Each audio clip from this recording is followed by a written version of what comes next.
Knicks family, what's poppin'? It's your boy. According to Ian Begley from SNY, no Pistons-Knicks deal for Andre Drummond is considered imminent, but New York's recent conversations with Detroit about Drummond were more than just exploratory talks. Let's take a listen to my man Ian.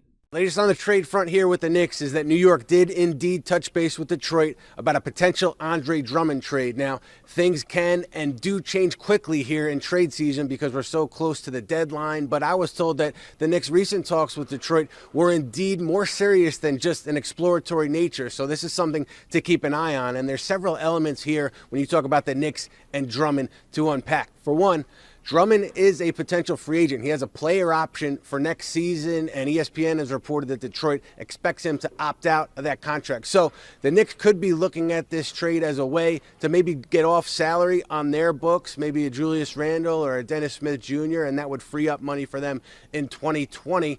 And we know that the Pistons, some people with the Pistons at least, do have an interest in Dennis Smith Jr. But the flip side of this is, do the Knicks see Drummond as a long-term piece here? Would they be interested in re-signing him if they did trade for him? And if they did that, you wonder what that means for the future of Mitchell Robinson, the Knicks' second-year center, because it seems like those two would overlap. So if you bring in Drummond and you re-sign him for a long-term contract, it leaves you wondering about the future of Mitchell Robinson here in New York.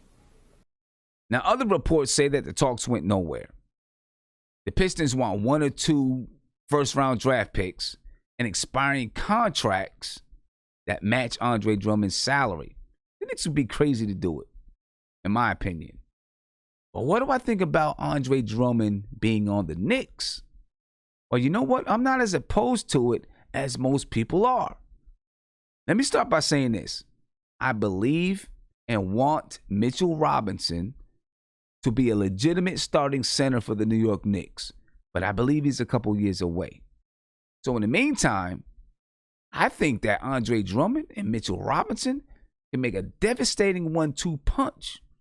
Now, people are asking me about the development of Mitchell Robinson. Well, having Andre Drummond mitigate the development of Mitchell Robinson. I'm one who believes that competition breeds development, good development.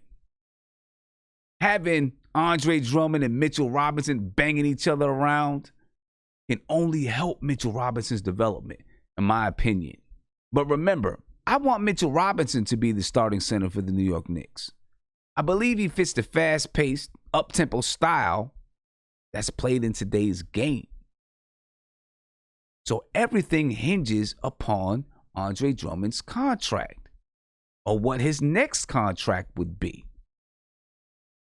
How much is it, and is he worth it? And then, of course, how long is the contract? So if this trade were to go down, and looking at all the details, it would tell you a lot about how the Knicks feel about Mitchell Robinson. Now, truth be told, I don't want the Knicks to make a move. Not one. Check out this video right here so you can learn why.